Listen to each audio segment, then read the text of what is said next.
dans l'illégalité complète. On a parlé de l'ECO de l'Afrique de l'Ouest, de la CEDEAO, la Communauté économique des États de l'Afrique de l'Ouest.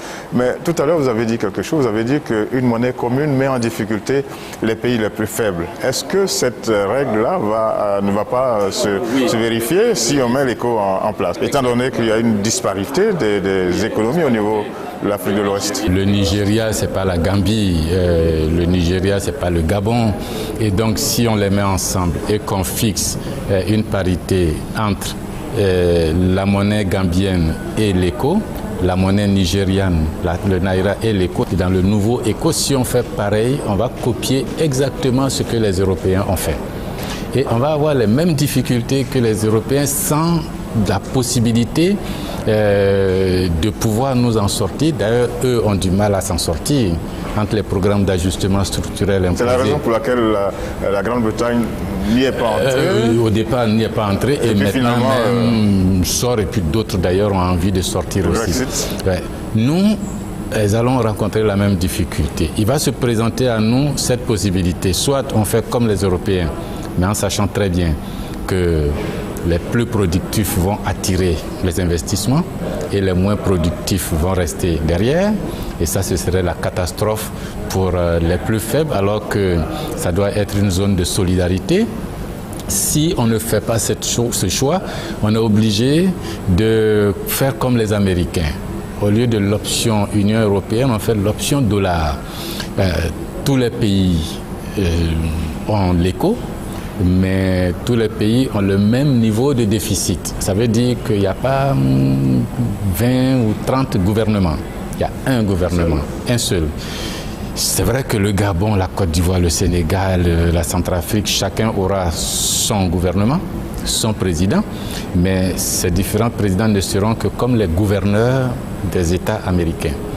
Et puis au-dessus, il y aura un gouvernement fédéral avec un budget fédéral dont le déficit va déterminer la valeur de l'ECO. Et ce gouvernement fédéral va avoir son parlement fédéral. Et là, on est dans l'Union des États africains. On a parlé très peu de cet aspect des choses. Oui, parce que c'est une des options que les techniciens doivent présenter au chef d'État. Et dans cette option-là, alors on pourra utiliser l'ECO dans ces zones comme on utilise le dollar en Californie, en Virginie et autres. La Californie, qui est un grand pays, n'écrase pas pour autant le Maine ou je sais pas, la Floride. Tout le monde est là, on circule librement, on a un gouvernement fédéral qui sera élu, un déficit fédéral, une monnaie fédérale, une banque centrale fédérale, une union, et ça c'est l'idéal. Si au lieu de choisir la version Union européenne, on choisissait la version américaine, ce serait bien. Si on ne peut pas choisir la version américaine parce que chacun veut être président chez soi, chacun veut avoir ses frontières héritées de la période coloniale, sa nationalité propre, sa petite souveraineté limitée, si on le fait, alors autant créer chacun sa monnaie. Chacun a sa monnaie. Les parités sont flexibles entre les monnaies. On a des places financières, comme actuellement le Kenya, l'Éthiopie, l'Afrique du Sud ont leur monnaie. Chaque pays a sa monnaie. Chaque pays a sa monnaie.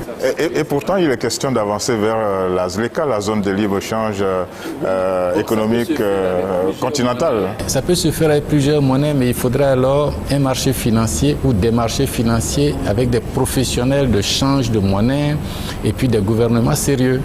On n'est pas obligé d'avoir dans la ZLECA une monnaie. Et pourtant, on parle de plus en plus d'une monnaie aussi commune, unique. Là-bas, mais ça suppose alors ce qu'on appelle les États-Unis d'Afrique. Là, on circule avec une marchandise du Cap jusqu'à Alger. On est dans le même pays, il n'y a pas de douane, il n'y a pas de contrôle de route, de policiers, de passeport. Vous circulez comme les Américains circulent chez nous. Quelles conditions on peut atteindre cette situation? Si on veut revenir à l'Afrique des ancêtres, qui s'émancipe des frontières héritées de la période coloniale, c'est l'option Afrique. C'est un peu ce que les Kwame Nkrumah ont proposé. Les colons nous ont divisés, nous ont donné des nationalités, des langues, des noms, des religions même. Et puis aujourd'hui que nous sommes indépendants matures, on décide de reprendre nos libertés, on se réunifie, les frontières sont là, la Côte d'Ivoire sera Côte d'Ivoire, mais ce ne sera plus une Côte d'Ivoire barrière pour les Ghanéens, le Ghana sera plus une barrière pour les Togolais, ce ne sera que des noms comme il y a la Floride, le Texas, le Nevada, la Californie, etc. Et quel est votre pronostic? Moi, vous pensez que dans la réalité des choses, l'Afrique va aller dans quel sens? Je pense que cette option est possible. Si nos chefs d'État sont sincères, qu'ils veulent vraiment l'intégration africaine, que le changement de nom d'organisation de l'unité africaine à l'Union africaine est sincère, que l'intégration des peuples doit prendre le pas sur l'intégration des États, s'ils sont sincères, la formule États-Unis est la meilleure. S'ils ne sont pas sincères, alors que chacun crée sa monnaie, qu'on fasse des places financières et puis qu'on signe des accords maintenant de coopération les uns avec les autres et puis qu'on essaie de les respecter dans le bilatéralisme ou le multilatéralisme, mais c'est plus